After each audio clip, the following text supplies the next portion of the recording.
everybody knows, if you watch the program, that a cow is very much, was, I should say, very much into the sport of boxing. And a lot of, I've seen so many fights and so many outcomes of fights in my life. And this weekend there was a really bad one. Patrick Day, a fighter who was 27 years old, fought a guy named Cornwell, who was an undefeated fighter, and was killed in the ring on DAZN. DAZN is the streaming arm of Aram Promotions, and it's a sad thing.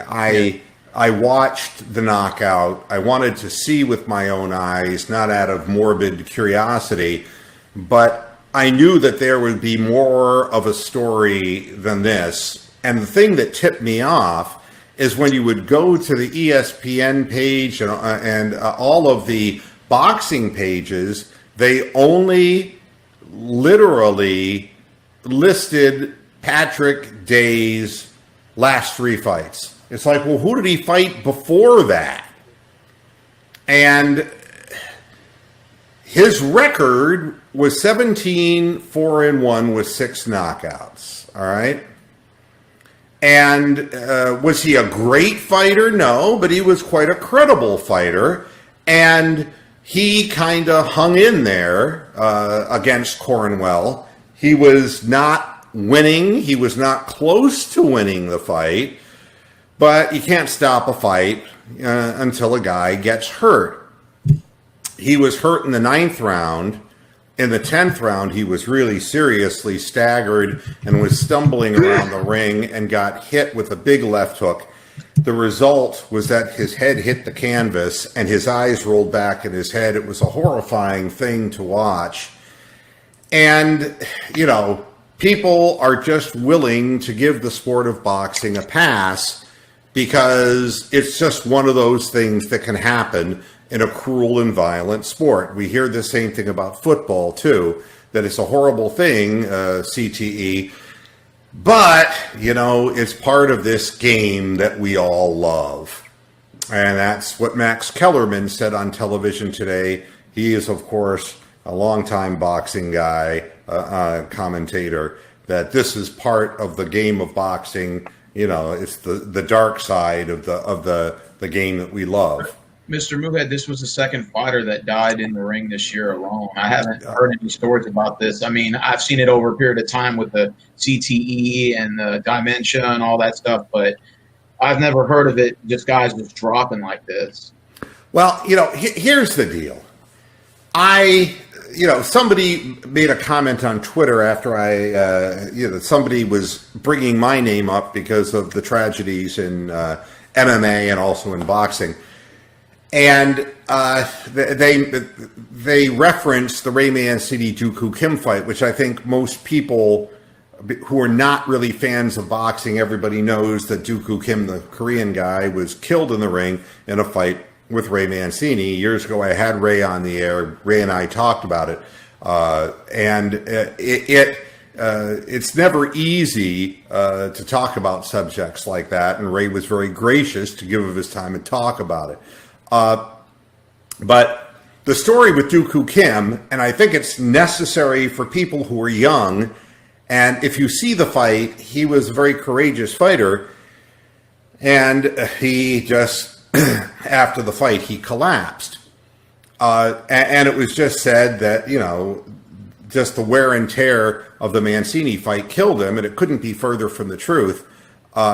They lied about his record, Dooku Kim's record, going into, the fight with Ray Mancini was listed as a pretty credible record, but it didn't account for the over 100 fights that he had in South Korea as being member of what they called boxing clubs in South Korea.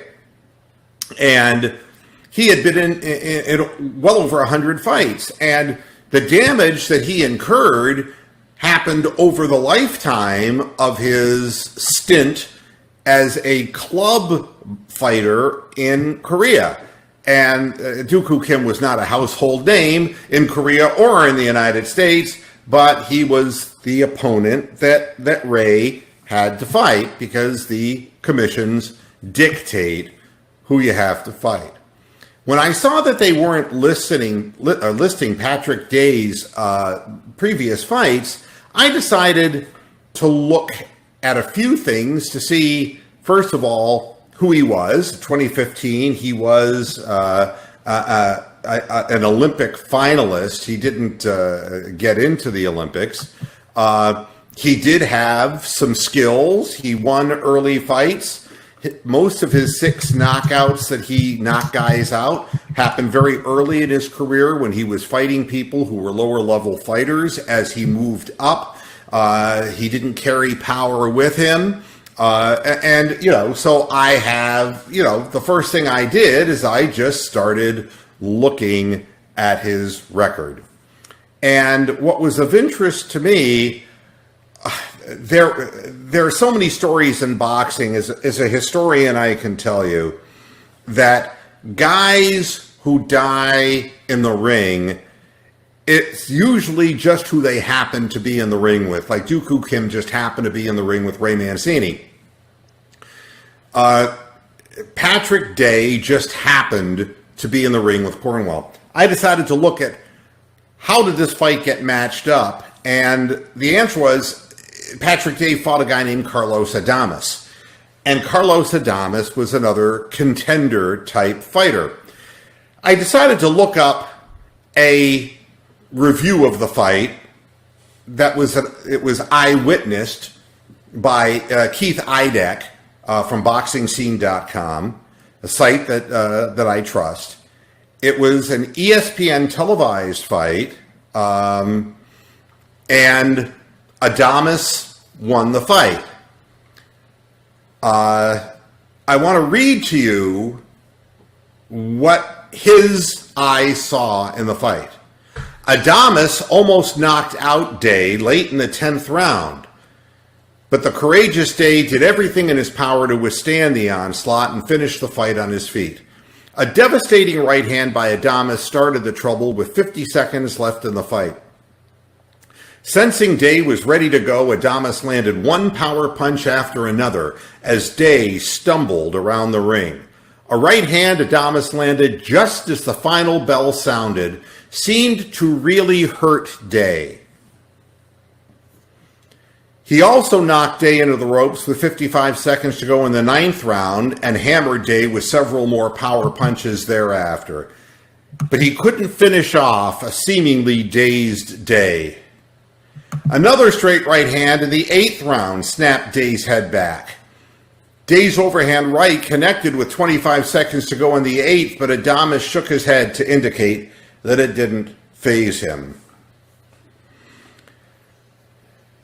When I saw the fight, I saw Day was stumbling around the ring and this time got finished off with a left hook and died.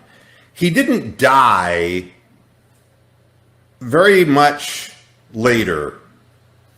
He was convulsing in the ring after the fight, and it was a very tragic scene. I believe that the fight before this affected Day as much as the fight that he was in. And here's the inhumane part of boxing. When you get knocked out, 2 things happen. 1, you get concussed, and it's dangerous. And 2, the boxing world takes note of a fighter who gets knocked out, but who has a credible record, like 17-3-1 going into the fight. So you get paired up again, but you're getting paired up against up-and-coming fighters. Adames was an undefeated 18-0 fighter. Cornwell, another undefeated fighter with a big punch, 18-0, 14 knockouts. And those are the fights you get when you're no longer able to win at even the mediocre level of fighting. To stay alive, you become the appointed opponent, or also known as the walkover or the easy win. In sports, as the Cleveland Browns can attest, if you get the Seattle Seahawks as an opponent, you have a tough game. But if you get the New York Jets as an opponent, you get an easier game. The ebb and flow of professional sports, whether it's baseball, where the Indians get to play in their division that is incredibly weak, or, well, wasn't this year with the Twins, but historically has been. But playing the Tigers was certainly good for the Indians. Whether it's football and being in a very... How many years were the Royals bad? Yeah. Everybody took advantage. That's right. So, it was bad for 22 years. But you also have to go on the West Coast trip in baseball, and you got to face some pretty damn good teams. And, the same thing's true with the NBA, There are going to be a lot of teams that play the Cleveland Cavaliers this year and are going to be all the better for it. But, those teams have to go out and go out into the Western Conference and play the Golden States. And it's, so there's an ebb and flow. In boxing, it's not that way. The way that you run a guy's record up is by making him fight what is referred to, since Joe Louis said it back in the 30s, as bums. Now, this is not to say that Patrick Day, the deceased Patrick Day, was a bum. It's to say that Adamas's people were confident that Day had already seen his better day and that he was not a threat because he had no power in his punch, and that their fighter could walk right through him, and that he was devastated in his previous fight. And this is what boxing does. It isn't Adamas who killed Day or Cornwell who killed Day. It's boxing that killed Day. It's the way the sport is set up. It is inhumane. It is wrong. Would you compare today's boxing to cockfighting, like illegal dog fighting or cockfighting, or? Yeah, I think that, it's one thing to sit there and say, I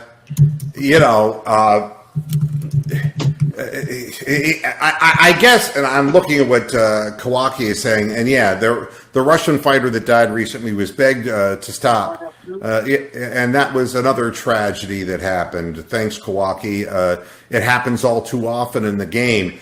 But the thing that bothers me is the sanctioning bodies know that these guys, that it's going to be a lopsided, one-sided fight. And when an up-and-coming guy is put in the ring with somebody who is too old to be in the ring, who's taken his share of beatings, this type of thing happens. And with strength training the way it is today, and I hate to think what else might be going on in the sport of boxing, people get hit harder, and I honestly believe that training is less intense than it was back in the historic days of the 30s and the 40s and the 50s, when road work and durability and endurance was huge. Now we see these big fat heavyweights getting into the ring, throwing windmill punches, and they're clearly not in good aerobic condition.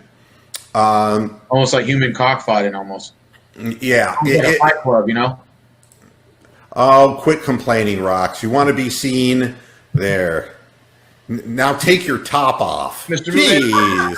Mr. Ruiz, do you think with this death and then the last two deaths that they've had, do you think this is going to change the way people are going to look at boxing? No, because these are the same people writing about the handicap seat guy, and this is how we just kind of put things together. I mean, it's been this way since the Christians and the Lions, and this is long before the Detroit Lions. No, forget it. I don't know. The Christians would beat the Lions today, I think, because the referees would give favorable calls to the Christians because the Lions never get the calls. But that's my point, is that, no, the public doesn't view it that way. They just want a good fight even if somebody dies. They want a better seat at the football game even if the crippled guy doesn't get an opportunity to get a seat. That's the days and times that we live in, and it's really a sad thing. And, hi, Toby. I wish you were able to join the panel, too. But, sometimes shit just happens. That's true. The more that you, but you see, I can do this and cover Roxanne again and really just piss the, yeah. But yeah, you guys talk. I'll put your comments up. I just wanted to ask you, Mr. Moohead. I know you said people aren't going to change the way they view boxing, but do you think upcoming boxers, it'll affect maybe the future of them, and know that if there's imminent CTE or there's imminent blow to the head, they're end up like Muhammad Ali? Do you think now with the technology and the way you can detect things faster, do you think it's going to deter people less from entering boxing like people are doing football now? Like, not many people are playing football as they used to. You know, parents are taking their kids out of Little League now because they see the long-term effects that these NFL players in the 70s are going through, you know? Well, tell me one fighter of recent vintage who can compare to the Joe Lewis's, the Muhammad Ali's, you know. The Mike Tysons, yeah. Yeah, we kind of build up through Evander Holyfield and Lennox Lewis, and that's kind of where it all stops, because 90s boxing. Yeah. Once the the Russian twins, Klitschko's, and the German mob got into boxing, they were fighting the bum of the week club, finding the weakest European fighters that they could humanly find. And there was and even then Klitschko got knocked out by Lamont Brewster. I mean, and Lamont Brewster, I don't even know who in the hell he was, but he knocked out Klitschko. But what it tells me is that the caliber of fights has dropped because the number of people getting involved in it are fewer. The people who are involved are economically desperate and are willing to take the crazy risks associated with it because they're largely undereducated individuals who would have menial tasks, jobs, and economically challenged. Yeah. And then we have MMA, which is further drained off the audience of professional boxing, so that we have a new blood sport which satisfies the sweet tooth of those people who really want to see people get hurt. So, no, I don't think that any of this will change the perception of the game. And Max Kellerman and the people who know better, who televise these fights, because ESPN televised Day's last fight, you know damn well when you put a guy into the ring after he's taken a tremendous beating like that, you're taking a tremendous chance with a guy's life.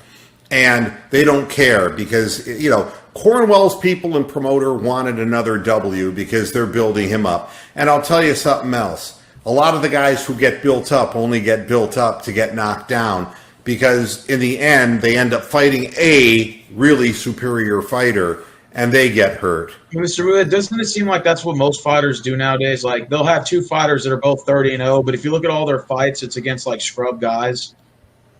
And they just wait till the record's so big so that way they can make money. There's more money off the back end. Like, here's two guys that are 30-0. But you go back and look at their fights, and like 28 of them were not even worth it. They were like amateur guys. Yep. You know? Yeah. Well, I mean, I think that you build up people's records for a reason. Sometimes guys are overrated. I watched Meldrick Taylor become brain damaged. Meldrick Taylor was defeating Julio Cesar Chavez until the closing minutes. That stoppage was widely questioned. Meldrick Taylor was never the same fighter after taking that last-minute beating by Chavez, continued fighting, and became brain damaged. His brains became scrambled. Meldrick Taylor, you don't hear from Meldrick Taylor, and if you go on YouTube and find an interview of Meldrick Taylor when he was older, he can hardly put words together. It's a tragedy. And Meldrick Taylor was considered a pretty damn good fighter of his time, but many are called, fewer chosen. The people who are the truly gifted boxers are few and far between, and everyone else going into the ring with a lot of these guys are cannon fodder. The thing that bothers me, the era of fights that I historically got involved with, fighters fought good guys. I mean, you go back to Muhammad Ali, and if you want to, there was always a European champion who was a lesser. You know, Brian London would be an example of a guy. Henry Cooper would be an example of a guy who fought out of the Commonwealth. These were guys who were the best in England at the time, and Frank Bruno was one, and Mike Tyson knocked the shit out of him. The British fighters, as a rule of thumb, were you know, or anyone else in the you know, in the European Union, were not looked upon as being great fighters, but they always got, when you became the European heavyweight champion, that was the stepping stone to get a title shot. I wanted to see Anthony Joshua face off against Wilder, but Anthony Joshua kept ducking and dodging him. So finally, Andy Ruiz took the challenge. Some no-name scrub guy. I mean, and you found out exactly what that was all about, didn't you? The guy with a fucking spare tire around his gut whipped the shit out of Anthony Joshua. And I'll tell you, Deontay Wilder ain't no better. He's a wild swinging guy who's got a weak chin. And these guys are not the real deal. And they don't fight the best people because they'll be exposed. And I'll say this. You know, Muhammad Ali fought Joe Frazier 3 times. He fought Kenny Norton 3 times. He fought Ernie Shavers, who was a devastating puncher. He at the end of his career, he fought Larry Holmes. You know, the fact of the matter is that the good fighters of the day going back from that, you know, Joe Louis fought Max Schmeling after Max Schmeling had knocked him out earlier in his career. Yeah. There was, you know, you fought better guys. You fought former champions. You gave people a chance. I mean, Ingemar Johansson beat Floyd Patterson, gave Floyd Patterson a rematch, and babunga. You know, a frightening knockout, a left hook that Floyd Patterson took Ingemar Johansson out with one single punch. The image that remains is the foot of Ingemar Johansson fluttering against the canvas as he was flat on his back. But Johansson knew he had to fight Patterson, who was the best at the time, and Sonny Liston destroyed Floyd Patterson. And Liston fought him a second time just to prove it wasn't lucky the first time. You know, I think that's the problem in fighting today, is that the caliber is low and it's all set up, and it's really too bad. It's a big fight, and it's not even really nothing to be excited about. Like they're doing Anthony Joshua versus Andy Ruiz too. I just looked at it on Google just now. Well, they got to make that right. I mean, it's Saudi Arabia, by the way. Oh, it is. Oh, they're going to Saudi Arabia. Yeah, ship it out as far as you can go because you're going to be able to smell it all the way over here. Can one of those guys beat Wilder? If Anthony Joshua fought him instead of Ruiz, do you see him beating Wilder, or maybe Ruiz beating him? Anybody who has a jab and a counter left hook will defeat Deontay Wilder. I've watched him fight, a predominance of his fights, and he puts all of his weight into that right hand that he throws, but he doesn't connect with it all that often, and he leaves himself vulnerable to a counter. The thing is, the skill level is so low in the heavyweight division that nobody has that quick answer. But I guarantee you, any one of the decent fighters, and when I say, I mean, terrible Tim Witherspoon, would have knocked out Deontay Wilder cold with a counter left hook. I mean, these guys knew how to do that much. And I'm not saying that Tim Witherspoon was a great fighter, but Riddick Bowe would have destroyed Deontay Wilder. Would have destroyed him. Yeah. I mean, the skills were just sharper. So, you know. All right, enough of my going on and on, but it's just a mirror of the society we live in, and it's too bad. Go ahead, Jake. I have a UFC comment to make, because last week there was a fighter by the name of Thomas Gifford, who his head coach was his father, and his wife and daughter were in the stands. And he went the whole first round and a half without really landing anything. The second half of the second round, he didn't land anything, was knocked down twice. In the intermission between the second and third round, his dad did ask him, how do you feel? It was like terrible. It was like, can you stand up? He's like, yes. He's like, go fight. With 15 seconds left in the fight, he was knocked down, knocked out, face first, taken off nearly on a stretcher. Wow. So his dad put him in that position when he did not land a significant strike in about 8 minutes of fighting. Wow. And it's just the culture of fighting. You can't say, I don't feel right. I can't beat this guy. I don't want to get knocked out. But the culture says, I won't quit. I'd rather get knocked out than quit. Well, And overall, that's not a great thing to have in any type of sport. Well, don't they teach you that, though, in fundamentals? They teach you never to quit, keep going. Exactly, yeah.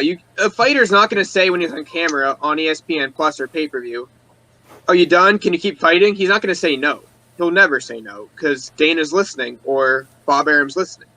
no. It's just the culture of the sport. You can't say no. Combat. You cannot quit in a combat sport. So maybe his dad felt the same way about making his son go back, right? I think it's the overall culture of the sport. It's just you can't quit. Don't quit, or you're Kovalev versus Crawford. Don't quit.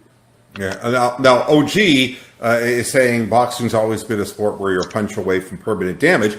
Oh, it can come out of nowhere. But I'm just telling you that in the vast majority of cases that I have seen and read about and seen videos of historic fights, the guys who died in the ring very often had inordinately horrible last couple of fights and were knocked around from pillar to post.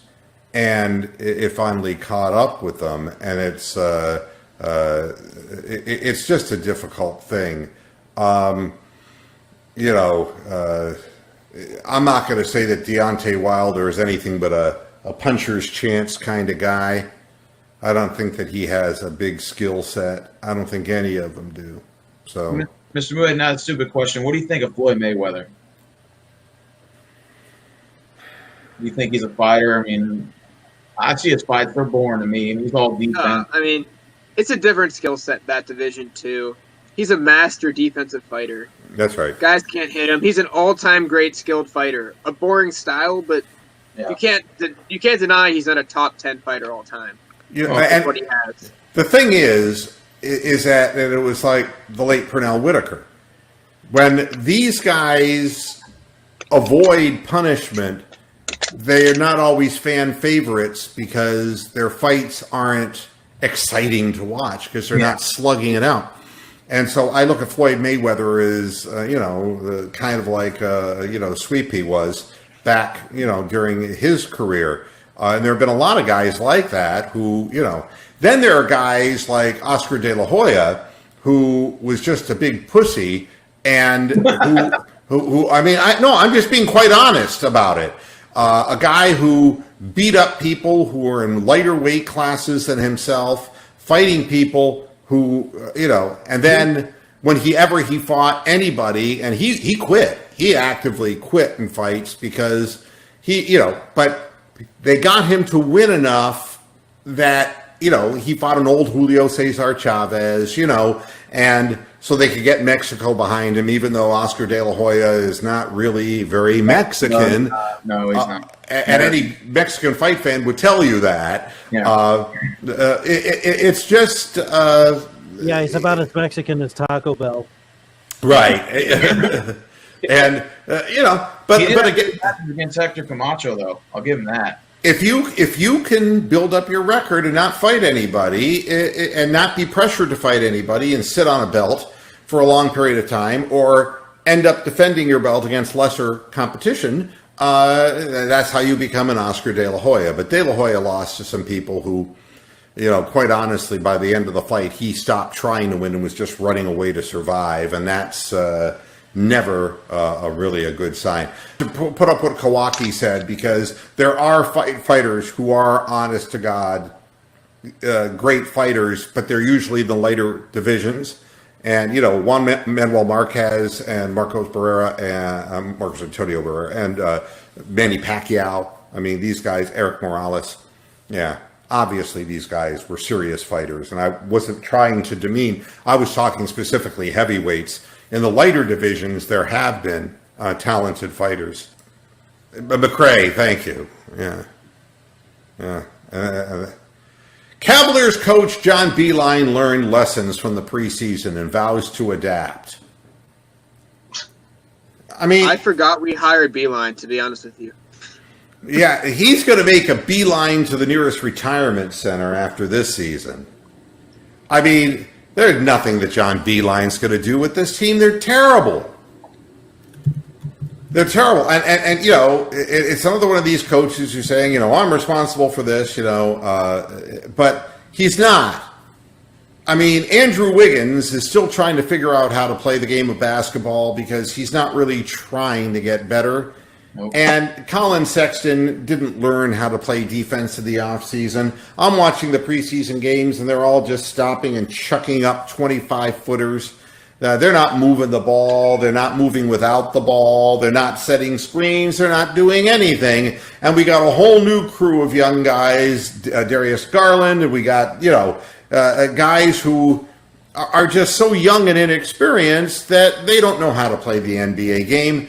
And we've got a coach who came from the University of Michigan who, quite honestly, has never coached in the NBA before. You tell me, you know, I want, seriously, Dan Gilbert, stay away from the TV because I want him to get better. And just to think, we got to watch 82 of these games, too. I want him to get better, and I don't want him stressing out watching this. They'll be lucky to win 20 of them. That's exactly right. I'm thinking maybe about 18, if that. 17. Maybe. Yeah. I mean, I just don't like the college coach system. Like, I understand these coaches can run a decent offense or defense scheme, but, like, when you're dealing with the NBA, they don't have to listen to you all the time and do exactly what you want them to do. And it's a lot of times the discipline just turns players off from listening to you at all. On Those the court. Players do their own thing out there. They'll just tune out after a while. I mean, they're adults. Like, you're not going to be able to tell a kid to be here at 8 a.m. every day, or you're going to bench him or make him go to study hall. It doesn't work that way in the NBA. Well, another thing that I can tell you is I've seen this before, and everybody says, oh, we're going to do this, we're going to do this, we're going to do this. But when you're about 15 games into the season and you're 1-14, it's all over. Nobody expects to show up to the arena and win, no matter whether you're at home or on the road.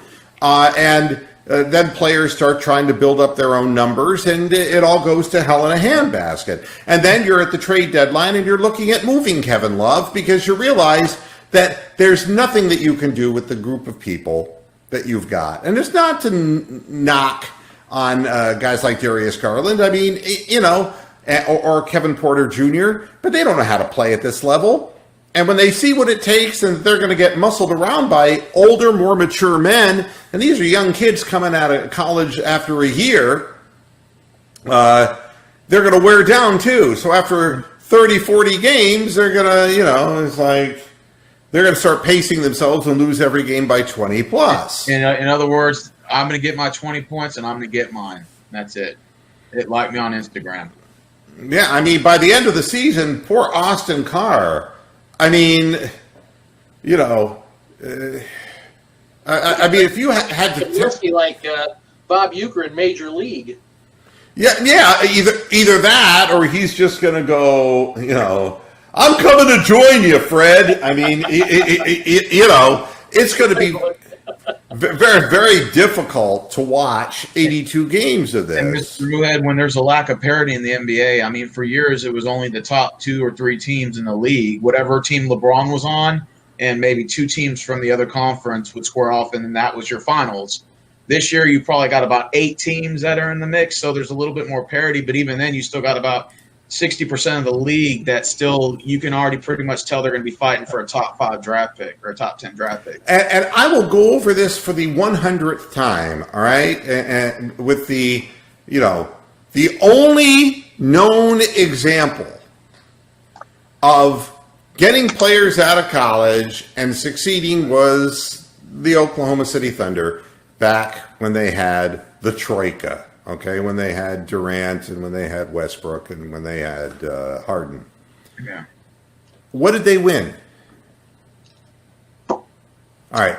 And 2 games in the finals. and off the players went, and Oklahoma City became an afterthought, right? Yeah, and now they got Chris Paul, who went to his original team that he got drafted by. I mean, the Cavaliers built young players like Kyrie Irving, and they lost 50 games plus every year. They got LeBron James. They became a winner, and then they became NBA champions by adding veterans onto their roster, who then, of course, age, and then it's a very narrow window, and then the team goes back to getting young players. The point is that the young player out of college strategy doesn't work, and they're not going to win. Nobody wins that way. The Timberwolves were counting on Andrew Wiggins and Karl Anthony Towns, and where have all the flowers gone? It's a sad... Ground in the Thousand Lakes of Minnesota. I feel bad for Devin Booker in Phoenix. Do you see the roster he's got? Well, those young, talented players will end up in LA or New York very soon. Maybe, but there's no guarantee that these guys really get it. I mean, the fact is that the veterans know the work ethic, they know the conditioning, they know what they have to be prepared for. The younger players are just not getting it done. They're part of the rebuilding process. But they have to get better once they're in the league. And look, we can say the same thing about Giannis. I mean, Giannis, they're saying, is the best player in the NBA. The man still hasn't learned how to shoot a three-point shot. You can't even shoot a jump shot, an 18-footer, let alone a three-pointer. So, I mean, how in the hell can he be the best player in the game? And again, we don't hold these people to a very high standard, obviously. And that becomes a problem. So the young players, if they're not working their ass off, and, if you don't know what working your ass off looks like, it looks a lot like LeBron James. It looks a lot like Michael Jordan. It looks a lot like Kobe Bryant. It looks a lot like Larry Bird. Guys who come into the league without certain skills that develop skills as they get older, those are the guys. And I want to point out one other thing that I have prognosticated so far accurately. For all the skill and talent and hype in the world, Zion Williamson has hurt himself again. I heard about that. And it's always his legs. It's always his extremities. Because I'll say it again, and now that he is in New Orleans, he literally has pelican legs. The man is listed at 287 pounds. Look at his legs. Look at his legs compared to his upper body, and look at the moves that he's trying to make. He is going to have an exceedingly short career, and he is going to be so badly injured that he will never realize his potential because he's too heavy, and he's carrying his weight too much in the upper part of his body. And 6'7", 287, that is basically what Carlos Boozer, who was at the time listed at 6'5", 280 coming out of Duke, and he got his weight down to about 250 in order to become a more mobile scoring forward. And I hate to bring up his name or Cece's name or anything with a Boozer next to it, including the guy who's getting drunk at you and making obscene gestures at your wife at the local tavern. But to make it in the league, the round mound of rebound really wasn't that round once he got going in the league. At Auburn he was, but not in the NBA. Hey, Mr. Muett, do you think the Knicks dodged the bullet by not drafting Zion after all? Because I saw Knicks fans on YouTube already saying we might have dodged a bullet here. Yeah, I mean, to me, it's he's not in the proper condition, and he's never going to be able to play the schedule that the NBA insists of him. I mean, he's games going to get hurt, and the 3 games in 4 days thing? I mean, come on. 4 games in 5 nights, Not going to happen. I mean, They showed like a chart of like the bell curve of NBA players, and it was, or just a graph, and it was essentially a straight line up, and Zion was bottom right with his weight, where he's the heaviest guy in the league at 6'6", 6'7", and it's never matched up well. He's like Glenn Robinson, honestly. Yeah. How his build is, it just doesn't hold up long term. Look, and we've already seen it with a tractor trailer. Guys who have eaten their way out, of the league, and this is a very young man at 287 pounds. Or Oliver Miller too. Oliver Miller is another one, yeah. Yeah. So Big Miller. Anthony I Bennett. always called him all over Miller. and He grabs the rebound and a Big Mac from the second row. And if you don't believe me, maybe you'll take into account some other things, and people who know me can vouch for the physical infirmities I've had because of the weight that I carried while playing tennis all of these years. So, Mr. Muhead, do you see the Cavs trading Kevin Love, and what are you looking to hope they'll get by All-Star break? By the time, but they're not going to get nothing for him because they're going to be so bad. Teams are going to realize they're sellers, and they're not going to have to give up anything but more of those shitty draft picks that don't help you win. So, but if you don't believe me about Zion Williamson, then perhaps you'll take into account what happens to 39-year-olds who, through their career, carry too much weight. See CC Sabathia. Yeah. I mean, CC Sabathia, his knees went out on him, and finally, the end of his career ends up with a subluxated left shoulder, and which is all because of a lack of mechanics, because his knees are shot. And his knees are shot because he's carried an excess amount of weight through all of his career, and pitchers drive themselves with the bottom part of their body. I know this because tennis players do the same thing, and I went from being a very strong tennis player to having no ACL in my knee and having a knee replacement now. And it changes your mechanics, and because of the mechanics now, I've got back troubles. There's all kinds of things, and carrying extra weight, if you're 19 years old and you're starting out that way, God help you. Because if you don't get it together quick, it ain't going to happen. Like Rafa Nadal, he played on that speed so often in his career. By the end of it, he just fell apart. And now he has that one major year he might compete in.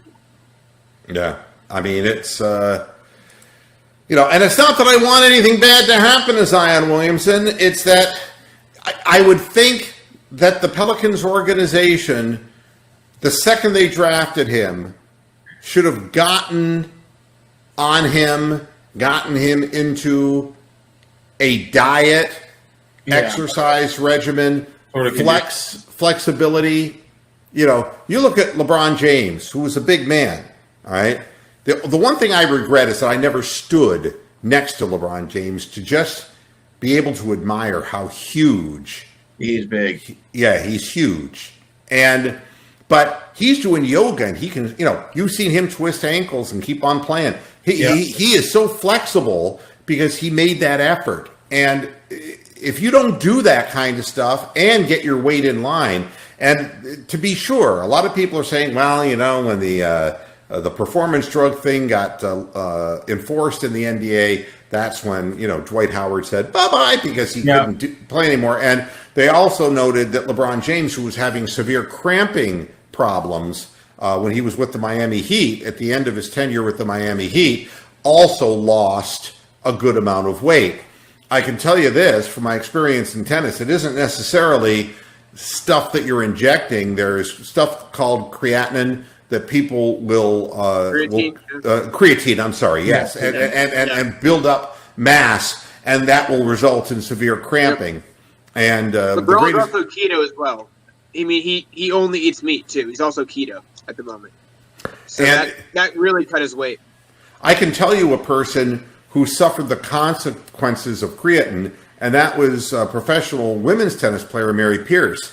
Mary Pierce literally cramped out on courts and destroyed her body by building up mass to an unrealistic level. And these things in an 82-game schedule played on a hardwood floor, it doesn't work. It just doesn't work. And those legs wear out easily. You bet. 60-game mark. That's why when you go to the playoffs, like half of the good players can't play because they've worn out. Well, you saw the pictures online. I'm sure we all did of Zion on the bench in the preseason. He put on at least 15, 20 pounds in just 2 months of not working out. Damn. Like, you saw him. You see that picture of him on the internet? if you look him on the bench, he had a gut, and it was very noticeable that he was like Troy Smith level of weight gain. Damn. And yeah, it was bad. It was one of those. This guy definitely needs to be on like that 2,000 and under calorie diet because he can balloon up quick. He's a football body in a basketball type of environment, so it's tough for him. Was it just me, or did the Pelicans get a shitty trade deal out of that? Josh Hart and Lonzo Ball and well, that's the NBA. I mean, you have to take in a young talent that might not make it to get maybe some value out of your best player. I mean, the big markets will always get the better, more reliable name. It's just the NBA. Yeah, how it works. I think really, the thing with Zion is people want the future after LeBron James because we've all had a LeBron overdose. Let's be honest. And we love him in Cleveland, and then there are people like Brian who hate him, even though they support Trump and Putin, known communists. There are some communists that are worse than other communists. Right? Yeah. Some commies are better than other commies. Some are Donald worse. Trump going out and licking the sack of China and their treatment of Hong Kong. I only see that. I see that every fucking day, boo. Give me a fucking break. The commies, man. I'll tell you, you're the commie destroyer, and I am the commie destroyer. You're the god of hellfire. When you and have I'll bring you $1 in front of you, we all do it. So let's be honest here. Yeah, I mean, the trick with Zion is they want him to be this big guy, but has the hops and agility that LeBron They want James. him to beat Sean Kemp, and he can't do it.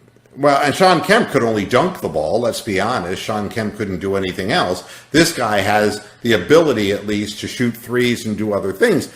And it's all because LeBron James built the prototype. But the problem is there's only one LeBron James. And the prototype that LeBron James wasn't the same prototype that Michael Jordan was, because he was a unique individual. Or that Larry Bird, who was slow and couldn't jump, became such a great basketball player from instincts of the game. Yeah, all these guys are individuals. You can't build a LeBron James. And I think the hype is going to, it would just be much better off for Zion Williamson to lose 30, 40 pounds and be whatever it is he's going to be and be able to do it for a long period of time than jeopardize his health this way. And but this is going. He may not make it past 3 to 5 years. Well, right now, he couldn't make it through Duke. Yeah. When you can't make it through a college season, we're looking at Greg Oden kind of shit. Yeah. This has a bad ending 9 out of 10 times. So, all right, I see we got 13 bonus minutes of bonus Moohead, and there's nothing better in the world than bonus Moohead. Let's stretch it to another 5. I'm just kidding. No, I'm done.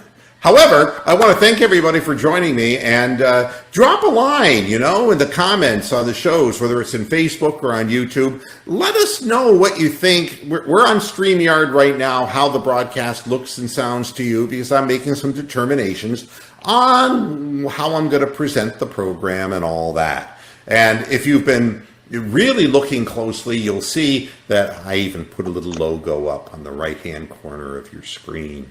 See, I sneak these things in as I'm learning how to use this particular software, you see. And I think Mr. Moohead is letting 6 people on the live stream because I thought it was only letting 5 in. Because once I saw rocks in, I didn't think I was going to be able to get in, but apparently let 6 in.